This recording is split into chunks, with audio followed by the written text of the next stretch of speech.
Castro Barba, soy directora de este Instituto de Neurociencias Comportamentales y conmigo van a desarrollar el taller de metodología de la investigación. He decidido dar este taller porque cuando hablamos de investigación me temo que sin importar en la universidad que estemos y sin importar en la carrera que estemos, nos dan metodología de la investigación como corresponde en los primeros semestres de carrera, cuando no tenemos ni la más pájara idea de para qué nos va a servir. Sabemos, por lo que hemos llevado en colegio, que la investigación es importante, sabemos que nuestra formación universitaria la vamos a necesitar, pero me temo que no caemos en cuenta de verdaderamente para qué y cómo nos va a servir esto. Este es el gran problema. Cuando ocurre esto, entonces, nuestra dificultad es que pasamos investigación 1, 2, 3, 4, casi hasta las 6, sin habernos dado cuenta para qué nos servía. Y de pronto tenemos materias mucho más avanzadas, como proyectos, abordajes, donde ya nos piden, por ejemplo, casos, nos piden programas, proyectos, y disculpándome por lo poco elegante de la palabra, estamos en bolas de cómo vamos a empezar. Peor si decidimos hacer, por ejemplo, una tesis. Es importante esto, ojalá nos lo dijeran el primer día de clases. Pero yo creo que los docentes de investigación tratan de decirnos esto, pero como nosotros todavía estamos en fase que no sabemos qué cosa estamos haciendo con nuestras vidas, aunque nos lo dicen, aquí le puse la sillita, aunque nos lo dicen, pareciera que entra por una oreja y sale por la otra. Entonces, yo me imagino que aquí tenemos, bueno, de varios niveles, de varias carreras y también de varias universidades. Me dijo Nicolás que son como 30, por tanto la puntualidad es algo que vamos a empezar a ejercitar. De los 30, me imagino que un porcentaje importante, de un 60% por lo menos, debe ser la Gabriel René Moreno, y yo espero que un 40% no lo sea, porque en realidad el Instituto de Neurociencias está abierto a estudiantes de todo el Sistema Nacional de Educación, e inclusive, en algunos casos, internacional. Si la memoria no me falla, tenemos inclusive en el asincrónico una persona que nos está sintonizando desde Canadá, un estudiante de psicología. Entonces eso quiere decir que pasamos las fronteras. Pero sin importar si todos son psicólogos, que también podríamos tener personas de ciencias de la educación, podríamos tener personas de sociología, de ciencias afines a las neurociencias, en un porcentaje menor, me imagino, de un tal vez 10 a 15%, todos sin excepción, y que deben ser estudiantes desde tercer semestre hasta 10º, me imagino, porque algunas caras ya son bastante conocidas para mí y otras son absolutamente nuevas. No caemos en cuenta de cómo y para qué sirve esto que es la investigación. Entonces, este primer curso es precisamente eso, el primero de una cadena de 3 ciclos que yo pienso dar, destinados a 3 diferentes metodologías. Lo que vamos a abarcar este verano es la investigación científica, metodología de la investigación científica. Espero que en el invierno podamos llevar adelante metodología de la investigación experimental, y probablemente el próximo verano estaríamos viendo metodología de la investigación clínica. Son 3 diferentes investigaciones. Obviamente las 3 parten del mismo tronco, que es el tronco que yo espero impartirles en este primer ciclo que vamos a avanzar. ¿Qué vamos a avanzar el día de hoy? Pues el origen de esto que es la investigación científica. Hoy nos vamos a dedicar a hablar de lo que es el planteamiento del problema. Planteamiento del problema. Porque tenemos que entender que cuando hablamos de investigación, una investigación nunca va a surgir, una investigación no va a desarrollarse, no se va a dar curso a una investigación o una investigación no tiene ningún sentido si no partimos del hecho de que hay algo que no sabemos. Este es el origen. Hay algo que no sabemos. ¿Cómo llegamos a que hay algo que no sabemos? Porque tenemos un conocimiento previo, ¿cierto? Un conocimiento previo, que es la idea de algo quiero yo saber más. Entonces, solo sé que sobre algo que yo quiero saber no hay suficiente información cuando primero pienso en lo que me interesa. Los problemas, señores, no nos los encontramos en un banco de problemas. Generalmente, para una investigación, lo que hacemos es tropezar con alguna dificultad, ya sea en nuestro estudio, en las lecturas que hacemos, en el trabajo. Muchos de ustedes trabajan y estudian. No todos solo estudian. Hay algunos que estudian y trabajan. Hay algunos que dejaron los estudios por trabajar. Hay algunos que están estudiando para trabajar mejor. Pero en cualquiera de estos tres escenarios, el problema no es algo que cae del cielo, señores. El problema no es algo que cae del cielo. El problema es algo con lo que sí tropezamos. Eso es un problema. Algo, yo estoy yendo en línea recta y aparece esta cosa que me impide avanzar. Y entonces digo, ah, caramba, ¿y esto? ¿Y esto? Pero para que yo diga ¿y esto? Tengo primero que verlo, porque si soy, por ejemplo, invidente, me voy a caer, no lo voy a ver, no me voy a detener, ¿no? Si no lo veo, no puedo detenerme ante ese algo. Aunque un invidente sí podría detenerse, porque un invidente no tiene sentido de la vista, pero sí tiene un sentido de orientación altamente desarrollado, y es más difícil que un invidente tropiece a que nosotros tropiecemos, ¿no? Pero no seamos tan literales en lo que digo. A lo que me refiero es a que tenemos que ver una dificultad para definirla como dificultad. Y para ver algo como dificultad, siempre tenemos un conocimiento previo. Esto es lo primero. Surgen entonces primero las ideas. Yo tengo una idea, a ver, a mí me gustaría conocer más, o a mí me gustaría trabajar, o a mí me gustaría ser experto en, no sé, bilingüismo, en TDAH, en trastorno del espectro autista, en trastorno neurocognitivo, en lesiones cerebrales.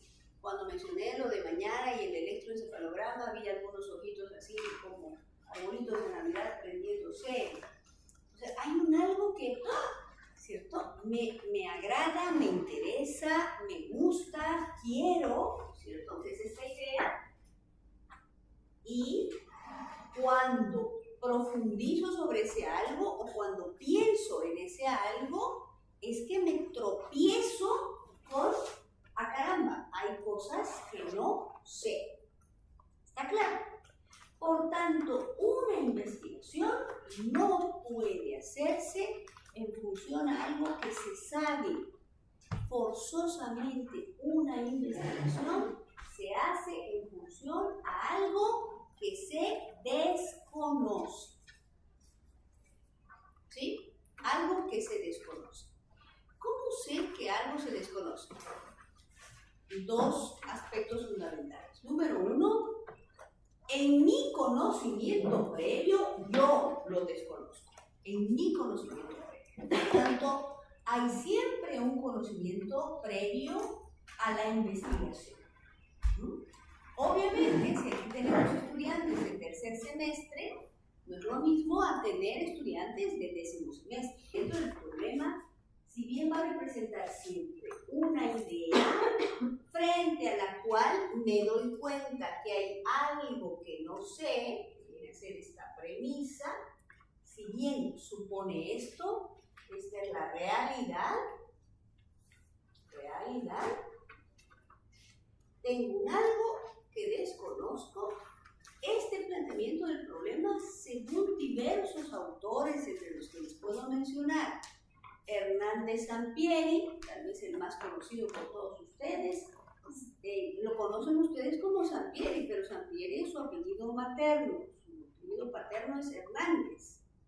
Pero siempre todo el mundo dice el libro de Sampieri, ¿no? Pero es Hernández Sampieri, es el más conocido como libro de metodología de la investigación científica. Es el más popular.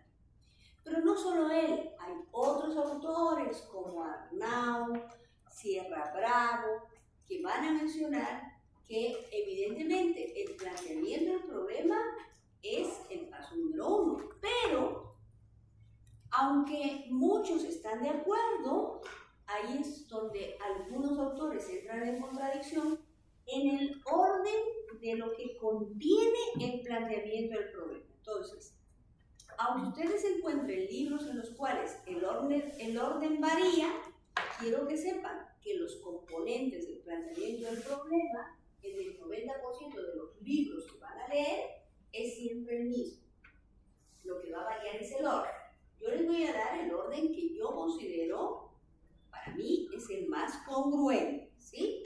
¿Cuál sería ese orden? Este planteamiento del problema estaría constituido por el propio planteamiento, seguido de la justificación, tercero, la pregunta y cuarto, los objetivos. Y esto es lo que vamos a avanzar en las 2 horas que tenemos, ¿sí? Tratando de que esto no entre en repetición, lo podríamos poner así: planteamiento del problema, justificación del tema, y podríamos modificar esto por problema, esto podríamos llamarlo problema de investigación. Problema de investigación. Que sería siempre la primera parte a definir en una investigación. Problema de investigación compuesto por planteamiento del problema, justificación del tema, pregunta, en este caso de investigación, vamos a ponerle nombre y apellido, y finalmente objetivos, claro, de investigación. De investigación. Entonces, todos estamos de acuerdo con que el punto número 1 en una investigación se llama problema de investigación, ¿sí? Al interior del problema de investigación, los componentes o qué constituye ese problema de investigación es el planteamiento del problema, la justificación del tema, la pregunta de investigación y los objetivos de investigación. Esto para evitar que le pongan 1 romano, 2 romano, 3 romano, 4 romano y 5 romano. No. 1 romano y estos van dentro de ese. ¿De acuerdo? En algunas investigaciones y en algunos libros ustedes pueden encontrar que hay autores que empiezan con la justificación. Hacen primero justificación del tema, luego viene el planteamiento del problema, luego puede venir la pregunta y los objetivos. Esto, en esta forma, primero pregunta y luego objetivos, no debe variar. Como la pregunta de investigación y objetivos siempre está junto. Esto casi ningún autor lo mueve. ¿Qué es lo que suelen moverlo? Esto. Hay autores que ponen justificación del tema y luego planteamiento del problema, cuando en realidad otros mencionan que es en este orden: planteamiento del problema y luego justificación. Yo concuerdo con este esquema y les voy a explicar por qué. ¿Qué voy a justificar si primero no planteo qué quiero investigar? No cómo voy a investigarlo, sino qué quiero investigar. Es más congruente desde mi punto de vista, como se dice, poner las cartas sobre la mesa. Eso sería planteamiento del problema. ¿Por qué es importante el planteamiento? ¿Qué supone un problema? Volvemos a esto. Algo que no está resuelto. Eso es un problema. Algo que requiere de más solución. Fíjense que esta segunda cosa que digo es importante. He dicho algo que no está resuelto. Bien. Pero además digo algo que requiere solución. A ver, ¿cuál es la diferencia del primero y el segundo? ¿Y por qué las dos cosas? Algo que no está resuelto. Bueno, el Triángulo de las Bermudas no está resuelto hasta ahora. ¿Sabían, no? Existe un triángulo en una región del mar que se llama Bermudas, ¿cierto? En este momento, el Triángulo de las Bermudas será un problema para nosotros. En este momento, 2026. No, porque ya no es un problema. Porque no requiere solución. Es decir, no hemos determinado que en esas cuadrantes del mar hay, no sé, riqueza en diamantes. No se ha determinado que ese sea el paso a un portal de una vida en otro planeta. O sea, sencillamente ya sabemos por dónde no tenemos que pasar con embarcaciones, ni por aire ni por mar. No se ha resuelto, pero ya no se requiere su solución. Claro, los interesados en temas marítimos, los interesados en misterios, por supuesto, esto va a ser como un cálculo matemático que nunca se resuelve y es probable que interese a mucha gente. Y entonces, tiene que ser algo que no esté resuelto, pero hay muchas cosas, chicos, que no están resueltas, pero tiene que tener este segundo componente, que se requiera su solución. Hay muchas cosas que no están resueltas y que las hemos bordeado. ¿Está claro?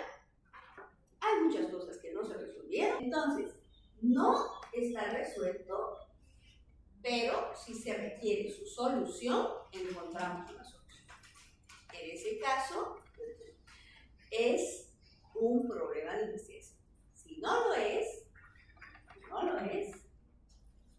deja de ser un problema de investigación. Sigue siendo un problema, pero no tiene por qué ser de investigación. ¿Está bien? ¿Sí? Bien. Entonces, vamos a mirar uno por uno cómo hacemos esto.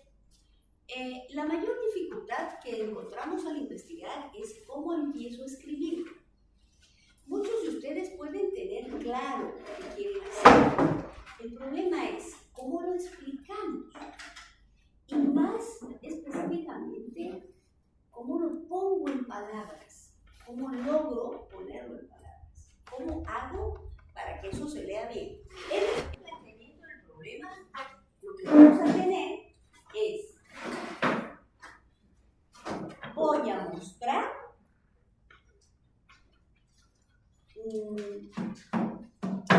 mostrar todas las dificultades que algo tiene. En este planteamiento del problema, muestro dificultad, déficit, carencias, dificultades, déficits y carencias, por supuesto, del tema que he elegido para investigar. dificultades, déficits y carencias del tema que he elegido para investigar. Todo lo que no hay, no existe, no tenemos, no se encuentra, todo lo que lleva por delante el no, es lo que se plantea aquí. Los famosos inexistente, inencontrable, insuficiente, todos esos se ponen en este planteamiento del problema. ¿Está bien? Las partes estadísticas, si bien se las puede poner aquí, yo sugiero que las utilicen más en la justificación del tema. Pero podrían poner, por ejemplo, cuando decimos no existen, por ejemplo, centros de atención para personas adultas mayores con TDAH. ¿Qué? ¿Acaso hay adultos mayores con TDAH? Claro. El TDAH, señores, es una condición neurobiológica con la que nacemos ni bien empieza nuestra vida. Me temo que no desaparece. Por si acaso, por si alguien pensaba que el TDAH desaparecía y solo abarcaba los años de escuela, no es así. Una vez uno nace, no se instala. El TDAH tampoco se adquiere. O sea, ella tiene TDAH, yo voy al kinder con ella TDAH, ella me pega su TDAH a mí. No. Los papás creen que sí. Y por eso los papás dicen, mira, era normal. Hasta que se juntó con el amiguito, con el primito, con el hermanito, con el chiquito, y él le ha contagiado. El TDAH no se contagia. Y con pena tengo que decir que no desaparece tampoco. Yo no conozco una sola persona que se haya curado del TDAH. TDAH no se cura. Es una condición crónica que acompaña a una persona todavía hasta el final de su vida. Tal vez en el futuro, si haya forma de corregir esto, en la actualidad no se corrige. No se corrige aún. Hay tratamientos farmacológicos que ayudan a controlarlo, por supuesto, a minimizar su presentación, su manifestación, pero no tienen curación. Es una condición neurobiológica. ¿Sí? ¿Uno nace con TDAH? Sí. Uno nace con TDAH. Y va a tener TDAH todavía, salvo, les digo ya, en el futuro, a cómo está avanzando el mundo, se desarrolle una tecnología que permita que esa condición se corrija. Por lo pronto no existe. Una persona con TDAH va a ser TDAH hasta el último día de su vida. Entonces, nadie se ha puesto a pensar, ¿y qué pasó con los TDAHs del pasado? ¿Dónde están? ¿Qué hacen? ¿Cómo son? ¿Cómo es la vida de un adulto mayor con TDAH?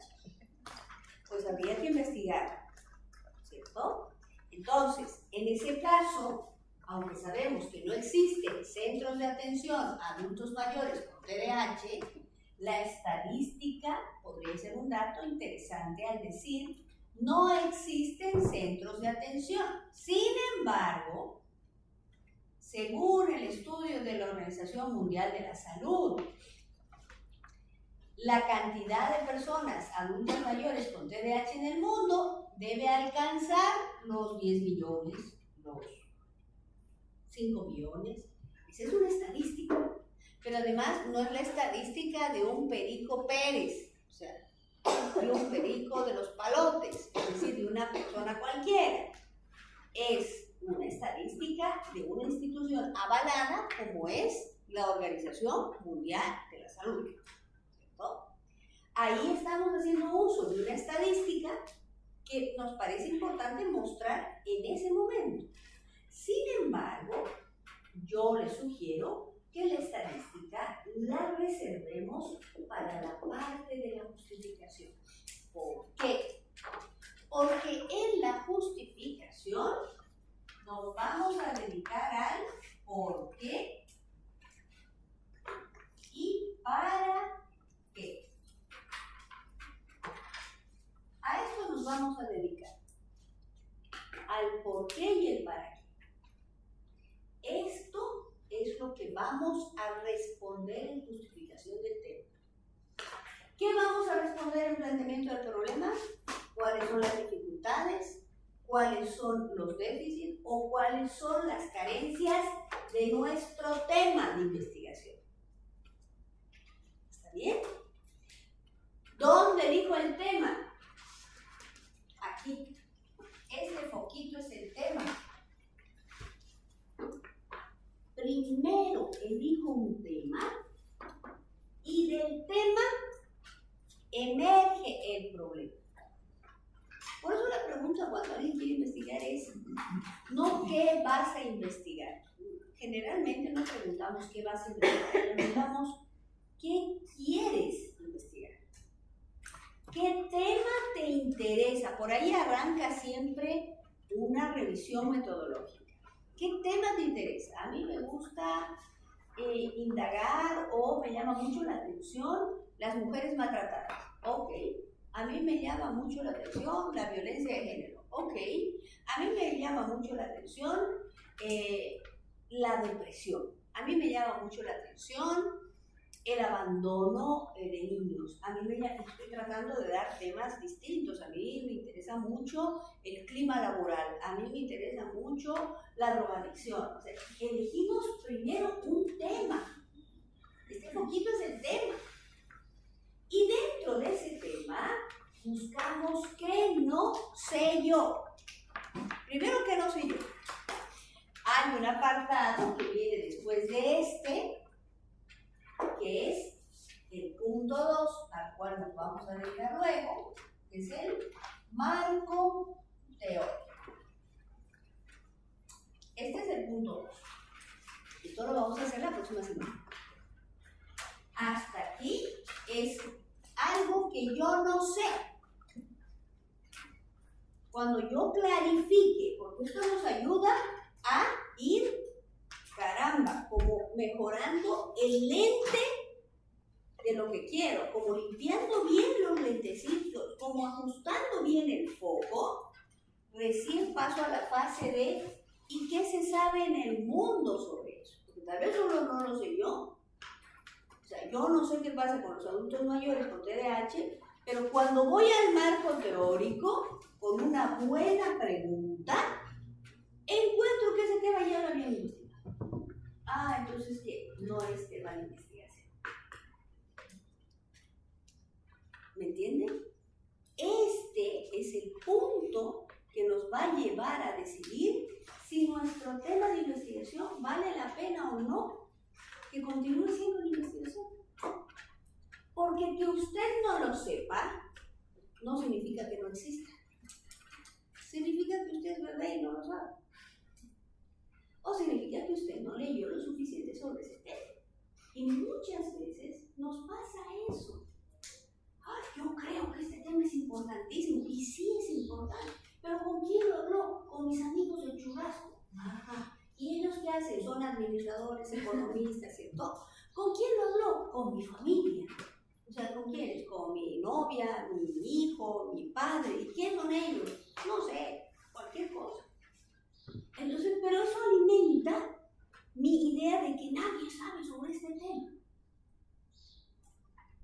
Pero en realidad no es que nadie sabe. Lo que pasa es que ese se llama sesgo. Como cuando pensamos que nuestro candidato va a ganar. ¿Por qué? Porque yo me junto con gente que va a votar por él. Entonces decimos, estamos arrasando. Claro, porque él es de mi partido, de mi partido, de mi partido. He consultado a 3 personas y las 3 van a votar por él. Pero claro, porque son los de mi partido. Ese es un sesgo. Es un fenómeno social. Pero así vivimos la vida, pensando que a veces tenemos la verdad y no la tenemos. Para eso sirve el marco teórico. Para después de que hemos estructurado esto bien, bonito, vayamos de esta realidad a lo que verdaderamente existe. ¿Está bien? ¿Sí? ¿Hasta aquí está bien o tenemos alguna pregunta? Vuelvo a repetir, no hay pregunta mala, veamos el aire. No hay pregunta mala, todas las preguntas me sirven. Por ejemplo, doctora, cuando cogemos el tema, Aire afuera y que un para mí. cuando cogemos el tema, si bien nace de un problema, es importante eliminarlo en un inicio o esto posterior. Posterior. Por eso estos son los 4 puntos dentro del problema de investigación. Un problema de investigación se estructura en base a estos 4 subtítulos, que es el planteamiento del problema, que presenta qué déficits, dificultades, carencias, los inalcanzables, irresoluble, los ins tiene ese tema, la justificación, que es lo que estoy explicando en este momento, el por qué y para qué quiero investigar eso, o se necesita investigar eso, y ahorita les voy a mostrar cómo se hace. Y de las 2 pasamos a la síntesis, que viene a ser la pregunta de investigación, después de que he hecho toda esta revisión, y finalmente termina esta primera parte, número romano, con los objetivos. Esto nos permite tener el café destilado. Esta es la destilación del café. ¿Está bien? Ya con este cafecito destilado pasamos a marco teórico, que vamos a verlo la próxima clase, ¿sí? Porque esto es artísimo. Pues vamos acá. ¿Bien? Ok. ¿Qué puede ocurrir cuando yo veo todas las dificultades, carencias? Cuando trato de hacer mi justificación, ahí me doy cuenta de que, caramba, solo al buscar información para mi justificación, ya me salta la realidad de que solo yo no sabía sobre el tema. En realidad ya había habido un momento. Ahí aborto la misión. ¿Está claro? Ya puedo yo replantear mi investigación a este nivel. ¿Está claro? No necesito llegar hasta aquí para replantearla. Ya la puedo replantear desde aquí. ¿Está bien? Sí. ¿Dónde se busca la información? Marco teórico es el lugar en el que más información vamos a buscar. Sin embargo, es muy buena su pregunta. En realidad, vamos a tener que acudir a algo que se llama buscadores científicos, ¿sí? Y para eso Nicole les va a pasar ahora mismo al chat una web que hemos creado, el WOT significa WhatsApp Online Academic Training, que es un recurso que hemos creado desde el Instituto de Neurociencias para poder dar algunas cápsulas de formación por medio del WhatsApp, ya que es el medio que más utilizamos todos. En vez de hacerles leer un libro, les pasamos unas diapositivas hechas para WhatsApp para que ustedes puedan revisar. Necesito que pasemos la de buscadores científicos. Hay una lista de buscadores científicos a los que ustedes pueden acudir, a los que ustedes deben acudir. Y aquí, importante sí mencionar esto, la mayoría de los profesores dicen que no hay que googlear. Yo no estoy de acuerdo. Yo pienso que no hay que solo googlear, porque el Google es una herramienta muy importante desde mi punto de vista. Fue la primera, ha sido superada por muchas otras. Sin embargo, Google se sigue actualizando y ha creado varios apartados como el Google Académico, por ejemplo, o Scholar, donde usted tiene también aspectos científicos. Pero creo que decir no se googlea es menospreciar lo que un recurso tecnológico como el Google nos puede ofrecer. Yo pienso que está mal dicho. En realidad deberíamos decir, no hay que solo googlear, porque es cierto, el Google tiene información de demasiadas cosas y no ha partido siendo un buscador científico, ha partido siendo un buscador de todo, desde recetas de cocina hasta cómo limpiar mis zapatos y, por supuesto, cómo enamorarme bien, ¿cierto? Pero en esta actualización que hace para continuar siendo vigente, ha creado herramientas muy interesantes. A mí en persona me ha tocado encontrar documentos en Google que no me aparecían en ningún buscador científico. Y el conocimiento de ese aspecto teórico me ha servido de mucho, porque tampoco estoy de acuerdo con otra exigencia que ustedes van a tener en la investigación. Prefiero decir la exigencia y por qué no estoy de acuerdo. Las exigencias dicen que ustedes deben buscar información de no más de 10 años de antigüedad. ¿Por qué? Porque el mundo en los últimos 50 años ha avanzado velozmente al nivel de lo que nos ha tomado casi 2000 años. ¿Qué? Eso quiere decir que 2000 años tardamos en encontrar información del 0 al 1000 y 50 años menos. Yo diría que 30 años hemos llegado a 2000 informaciones. Es un número X el que estoy dando, no crean que es 1000 ni 2000. Solo quiero que me entiendan que en 30 años, seamos un poquito más generosos, en 50 años, el volumen de información que nos había tomado 1950 años, la hemos duplicado en 50. Por esta razón es que ahora las publicaciones dicen no se aceptan publicaciones menores de 10 años. ¿Por qué? Porque si yo cito un autor de 1950, es decir, hace 70 años atrás, pueden haber escrito cosas que rebaten esa información 1000 personas. Y yo sigo con un conocimiento que ya ha sido superado. Esa es la razón por la cual las revistas y las instancias científicas que se respetan no permiten publicaciones más allá de 10 años atrás, creyendo que el volumen de obtención de información en los últimos 50 años es impresionante por la tecnología y por todo, ¿sí? Pero yo les decía que yo discrepo porque hay ciertos temas, chicos, que aún no han sido resueltos y en los cuales puede ser absolutamente valioso recuperar una información de 1950. Porque es un tema que quedó ahí, porque es un tema que cuando nosotros revisamos, como cuando ustedes hacían ecuaciones, ¿se acuerdan que empezaba 2AB más 2C más 2A menos 2B más 3AB menos 4AC? Y nos decía resuelva.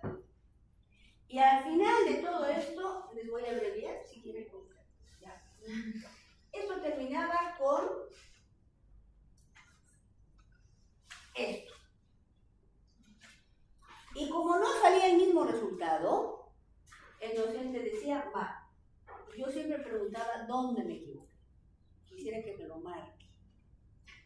Para yo saber pues, dónde está el error. ¿Por qué? Porque esto es un proceso en pirámide, ¿cierto? Esto se va reduciendo. En algunos temas, chicos, de investigación, ¿qué ha pasado? Que los errores están aquí, en una fórmula, en un signo mal utilizado, en una reducción mal hecha. Y eso ha cambiado el curso de toda la investigación. Entonces, a veces nos topamos con temas en los cuales nos tenemos que dar a la tarea, chicos, de seguir el tema desde el origen. Y nosotros decir, hasta aquí estuvo bien. Fue aquí la falla.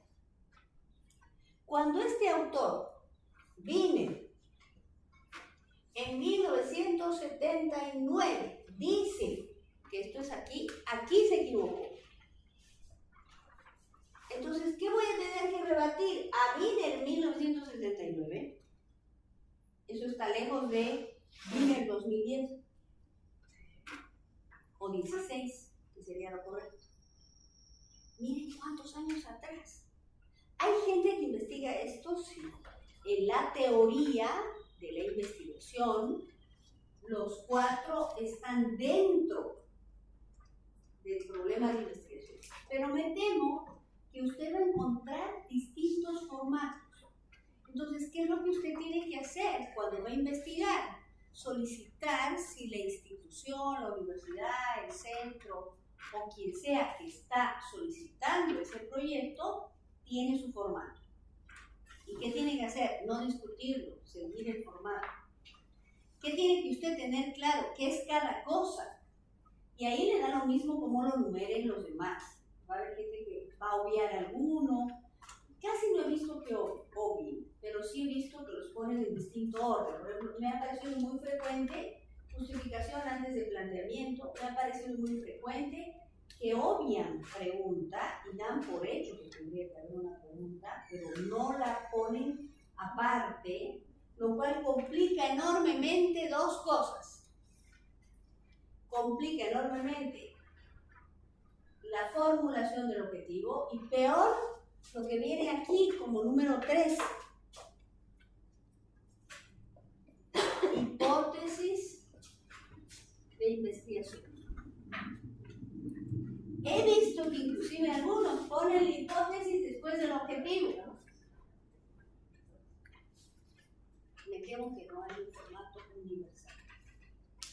Sí hay un consenso bastante frecuente de que tienen que estar todas estas cosas, pero no es universal. ¿Bien? Ok. Ya. Pero si yo estoy claro en qué es cada cosa, la verdad me da lo mismo. Pues me puedo acomodar a cualquier situación. Bien, fuentes consultamos aquí. Ya para la estructuración de esto, vamos a estos buscadores científicos que nos marcan información que ha sido comprobada, verificada para ser considerada real, ¿no? Las estadísticas es lo que ayuda muchísimo a esta parte de la justificación. ¿Qué? Si yo tengo que mostrar por qué y para qué es necesario esto, me temo, chicos, que aunque mucha gente no está de acuerdo con la estadística descriptiva es absolutamente útil al momento de mostrar el por qué y el para qué de hacer algo.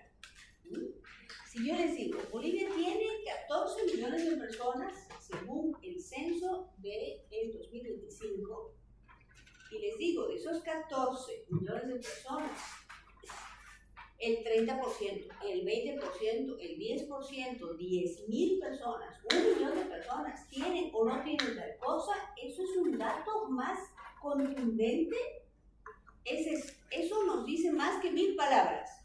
Una cifra, me temo que tiene el poder de darnos un pantallazo, de aproximarnos como un zoom a una realidad. Para mí la estadística es como un zoom, como cuando ustedes hacen así en su celular para verlo mejor. Eso es lo que hace la estadística. Cuando yo digo muchos casos, ¿qué será mucho? Más de 2. Muchos casos, el 90%, pucha, 90% ya me acerca, ¿cierto? 90% me acerca. Hay muchos temas que son vistos con lupa, es decir, en esta instancia debemos demostrar que el tema del cual no hay ninguna información es un tema relevante a ser investigado. Y claro, tenemos muchísimas posibilidades de que nos presten atención, de que nos pongan una luz, es decir, un halógeno a la cara, si sobre este tema no se investigó antes. ¿Está claro? Mientras que si es un tema que todo el mundo viene investigando, ya muchas luces no tienen. ¿Cierto? ¿Algo más? Entonces es importantísimo cómo presentamos y respondemos al por qué, al para qué o a ambas. Hay temas que debemos responder a ambas. Algunos solo al por qué y algunos solo al para qué. la pregunta de investigación. En la pregunta de investigación yo les decía que era como haber filtrado esto, ¿cierto? A ver, empecé diciendo voilà. Es decir, voilà, la traducción sería listo, ¿no? Aquí está. Esto es todo lo que hay. Han sacado todas las cosas del refrigerador. Y han dicho, a ver qué cositas siempre nos cocinamos, ¿no? Entonces han sacado el pollo, la papa, han sacado el morrón, han sacado arroz, han sacado lechuga, han sacado tomate, y ahora uno dice, ¿y ahora qué hago con todo esto? Bueno, comenzamos a mirar, ¿cierto? La justificación nos va a decir, a ver, ¿hay alguien aquí que es vegetariano? ¿Hay alguien aquí que es vegano? ¿Hay alguien aquí que es lo que sea, que tenga problemas con la carne blanca, la carne del pollo, que tenga alergia a las verduras? O sea, vamos a ir viendo todo lo que está pasando. Y la pregunta de investigación es lo que nos permite saber de manera más clara qué cositas siempre quisiéramos saber. Esa es la pregunta de investigación. ¿Qué en definitiva queremos saber? Esto es lo que plantea la pregunta de investigación. Esta pregunta de investigación nos dice en la literatura que debe ser expresada de la forma más clara posible. Es decir, no preguntar utilizando, por ejemplo, contradicciones o un lenguaje rebuscado que no nos permita ver claramente qué queremos investigar. Como por ejemplo, ¿a qué se debe la inexistencia de información poco precisa sobre tal cosa? Ahí ya me perdí porque mencioné demasiados no y sin dentro de la propia pregunta, en vez de preguntar cuánto se sabe de ese tema, ¿cierto? La manera en que yo pregunto esta pregunta, las palabras interrogativas que yo utilice como el cuáles, cuántos, por qué, a qué se debe, qué, cómo, esta pregunta interrogativa va a determinar la profundidad de mi investigación. Es decir, que aquí estoy jugando ya las cartas sobre qué tipo de investigación voy a desarrollar. Aquí, en la forma en que pregunto, estoy ya determinando mi tipo de investigación. Estoy determinando mi enfoque de investigación. Porque si yo pregunto cuáles son, en lugar de cuántos son, cuáles son es descriptivo. Cualitativa. ¿Cuántos son? Es descriptiva, cuantitativa. O sea que ya ahí estoy definiendo si mi investigación va a ser cuantitativa, cualitativa o mixta. Solo en las palabras interrogativas que utilice ya estoy determinando eso. Imagínense. ¿Sabían eso? ¿Sabían que en la formulación de esto ya están definiendo metodológicamente varias cosas de su investigación?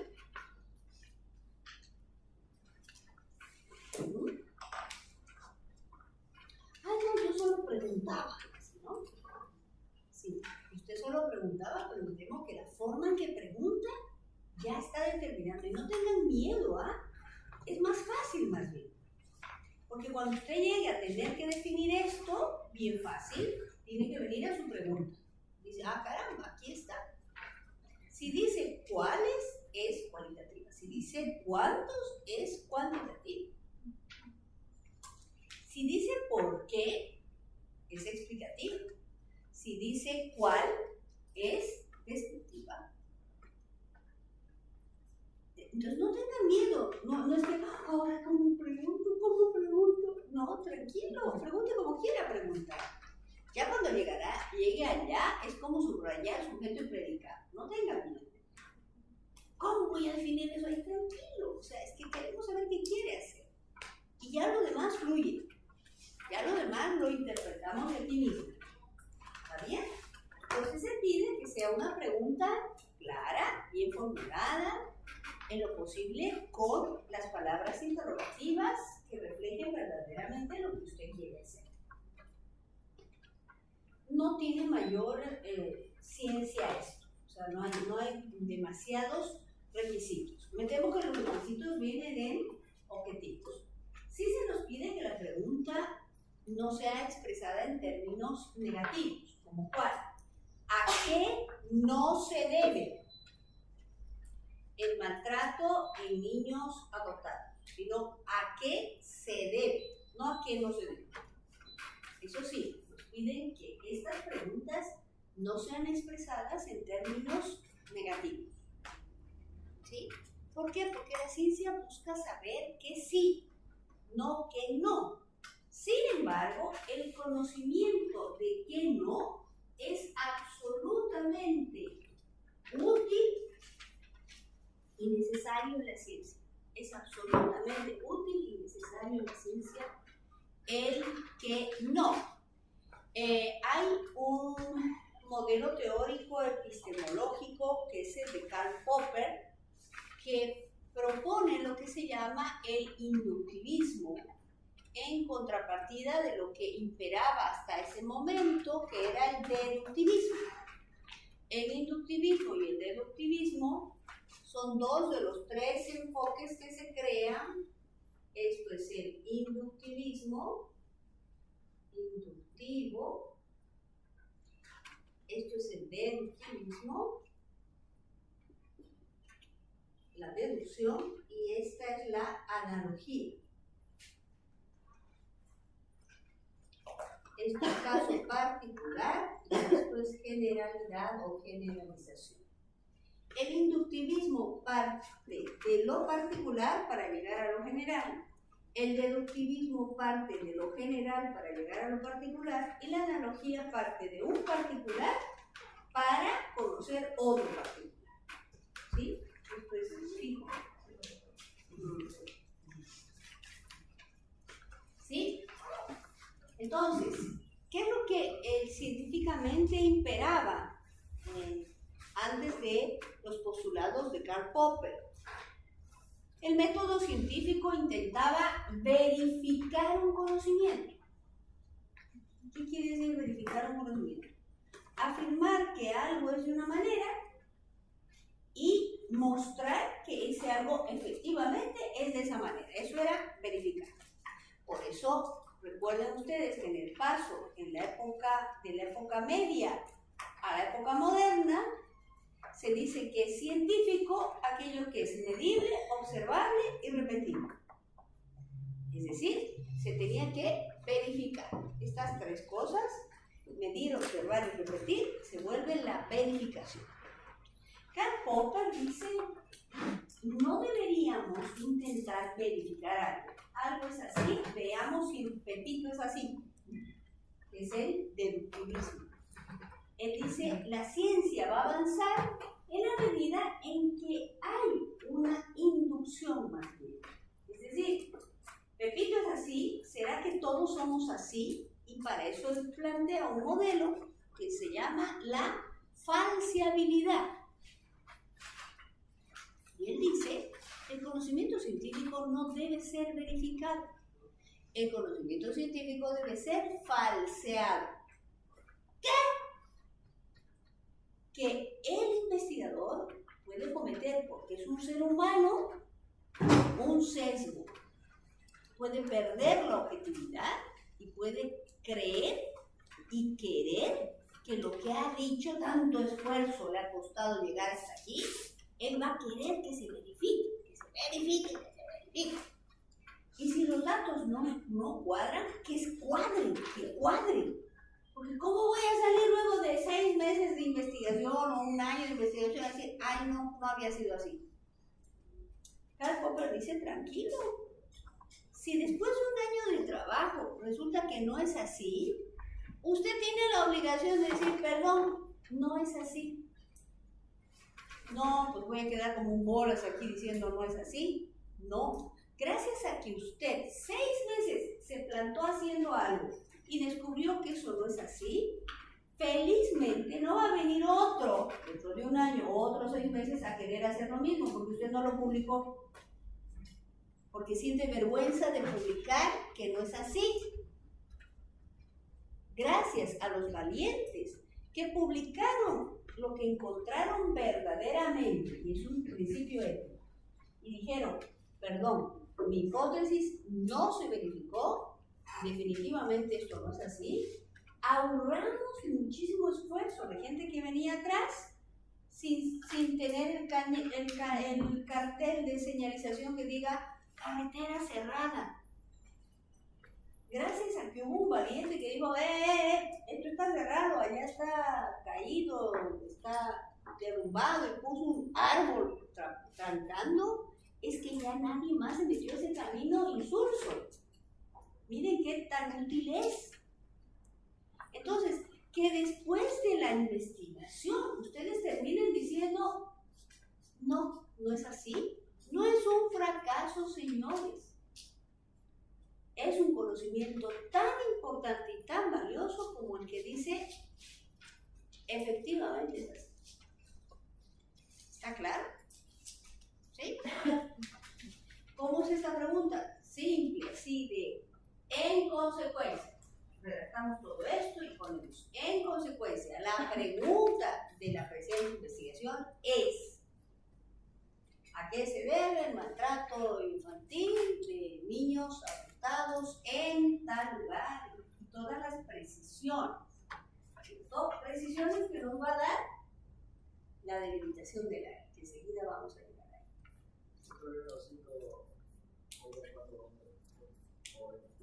No necesariamente. No necesariamente nos hacemos las 5 preguntas. No necesariamente. Pero sí es bueno estructurarlo de manera lo más detallada posible. Para eso nos sirve la delimitación del tema. Sí. Tengo 2 preguntas. ¿Tiene algún consejo para formular buenas preguntas? ¿Y cuál es la definición formal de cuantitativa y cualitativa? Sí. Cuantitativa y cualitativa pertenecen a una categoría que se llama enfoques de investigación. Es algo que vamos a tener que definir en el apartado número 4. El apartado número 4 es marco metodológico.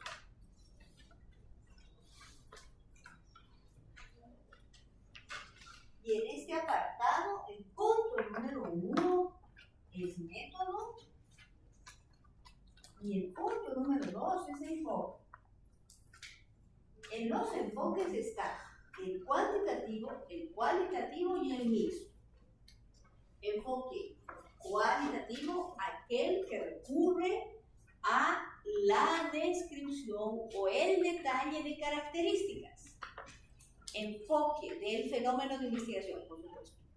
Enfoque cuantitativo, aquel que recurre a o que requiere precisiones de medida en número, en intensidad o en frecuencia del fenómeno de investigación. Mixto, aquel que utiliza las 3, pero ahí voy a llegar a la última clase. ¿Está bien? Ok. Paso a objetivos y ya con esto terminamos. Los objetivos de investigación planteados después de la pregunta nos permiten de manera muy clara establecer el alcance de nuestra investigación. El objetivo nos permite establecer el alcance de la investigación. Los objetivos se clasifican en 3 tipos. Los alcances de la investigación los solemos describir en 3 categorías. El objetivo general, los objetivos específicos y finalmente objetivos terminales. Son las tres grandes categorías. Objetivo general, objetivo específico y objetivo terminal. El objetivo general tiene una relación directa con la pregunta de investigación. Directa. Así como, ¿cuál es su nombre? El objetivo es determinar el nombre de esa persona, así de directo. ¿Sí? ¿Cuál es su número de teléfono? El objetivo es determinar el número de teléfono de esa persona. No puede ser la pregunta, ¿cuál es su nombre? Y el objetivo determinar la identidad de la persona, porque identidad y nombre no es igual. Nombre es solamente cómo se le llama a la persona. Identidad es mucho más grande. Identidad no solo es el nombre, es un número de pasaporte, el número de carnet, género, procedencia, o sea, un montón de datos que no están contenidos en el nombre. Entonces, a veces pensamos que una palabra es sinónimo de otra y no lo es. ¿Sí? Entonces, aquí ya empezamos a establecer las relaciones absolutamente directas y en realidad todo este proceso, chicos, es como una cadena. Todo el proceso metodológico es como si fuera, ya aquí lo voy a contextualizar, como si fuéramos una pitita. Todos agarrados de la misma cuerda. ¿Está claro? Eso es una pitita. Son segmentos unidos. Eso es una cadena. Pero supone que una cosa está en relación directa con la anterior, y la próxima con la anterior, y la próxima con la anterior. No hay un eslabón suelto. No hay un pedacito aparte. Eso ya no sería una pitita, sería una segunda pitita. Así más chica, pero segunda pitita. No es parte de esta pitita, ¿está claro? No es parte de esta cadena. La cadena supone que un eslabón está unido al inmediato superior y que da paso a un inferior. ¿Está claro? No lo vean inferior y superior en sentido vertical, me refiero uno antes y otro después. A eso me refiero. ¿Está bien? Ok.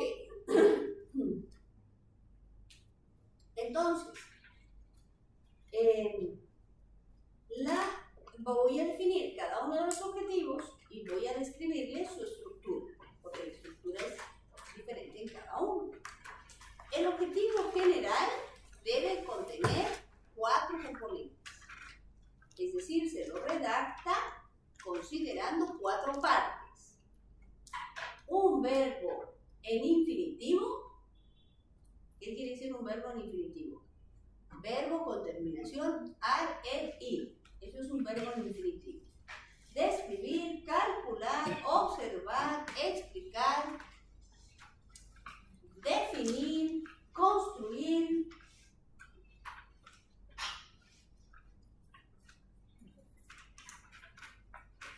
terminación ar, er, ir.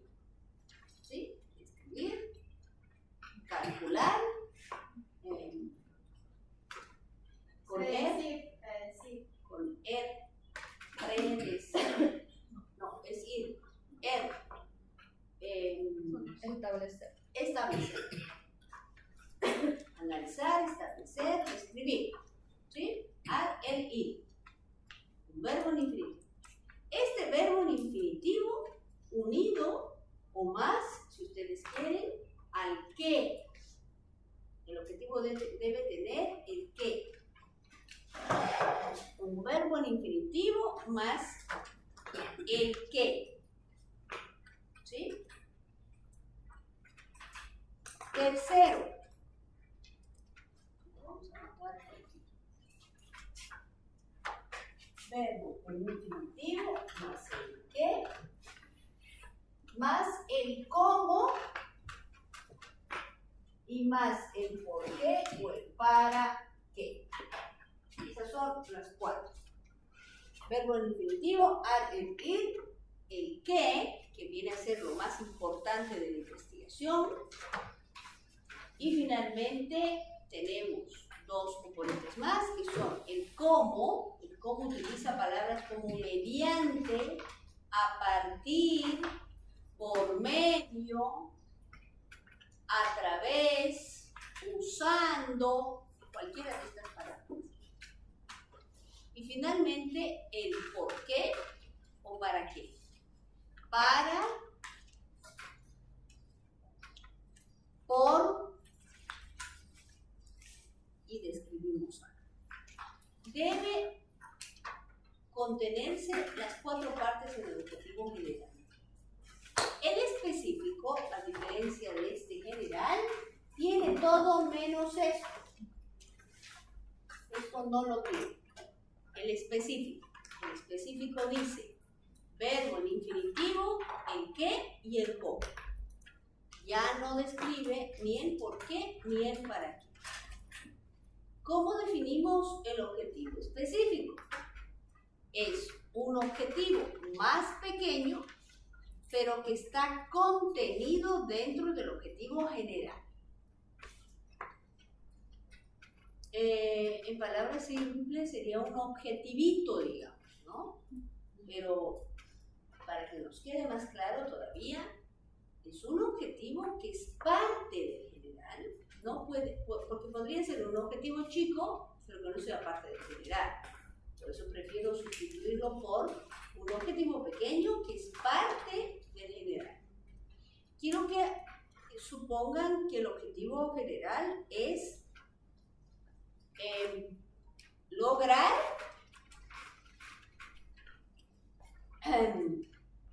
el cierre del puño.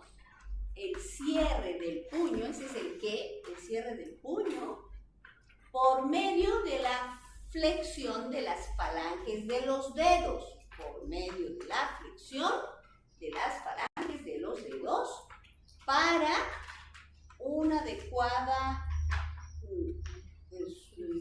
prensión de la mano, para lograr una adecuada prensión de la mano. Este es el movimiento de prensión. ¿Sí? Objetivos específicos. Entonces sería lograr la flexión del dedo gordo, lograr la flexión del dedo meñique, índice, anular, medio. No puedo decir rodilla, lograr la flexión de la rodilla, lograr el movimiento de cabeza, lograr, porque eso ya no es parte de la mano. ¿Está claro? ¿Está claro? Siempre piensen en esto. El objetivo general es esto y los objetivos específicos son esto. Tienen ustedes que verificar que sus específicos son parte de la mano. Porque si no, me trazo un objetivo general muy interesante, pero mis específicos están regados en el módulo de medicina, en la facultad de veterinaria. No. Si yo dije Instituto de Neurociencias, entonces tiene que ser Alberto Arteaga, el Laboratorio de Neuro, el Departamento de Diagnosis y Capacitación, y en su defecto tendría que ser el Laboratorio de Neurofisiología de la Conducta. No puede ser el Observatorio del Doctor Carlos Bravo, no podría ser el INIF, no podría ser eso porque eso está fuera del Instituto de Neurociencias. ¿Está claro? Pero son parte de la facultad, sí, pero el objetivo general no era la facultad, era el Instituto de Neurociencias. Entonces, tiene que ser lo que contiene el Instituto de Neurociencias. ¿Está claro? Un objetivo no es una tarea, porque a veces trazan como objetivo lograr que la gente entienda qué es la dislexia. Ahí está, lograr verbo en infinitivo. Que la gente entienda qué es la dislexia es el qué, pero no han dicho ni el cómo, ni el por qué, ni el para qué. Por tanto, eso no es un objetivo, es una tarea. La diferencia entre una tarea y un objetivo es que la tarea solo llega al verbo y al qué. No está obligado a mencionar ni el cómo, ni el por qué, ni el para qué. No está obligado. Un objetivo objetivo general está obligado a tener los 4 componentes. Un objetivo específico, los 3, salvo el último del general. ¿Y qué es un objetivo terminal? Un objetivo terminal que no siempre se presenta en una investigación, no en todas las investigaciones nos los pide. Un objetivo terminal es en qué va a desembocar el conocimiento de todo esto. Generalmente son objetivos terminales el poner en práctica el programa. Es un objetivo terminal lograr la publicación de este conocimiento. Ese es un objetivo terminal. Es decir, ¿qué finalmente hago con ese conocimiento? Ese es un objetivo terminal.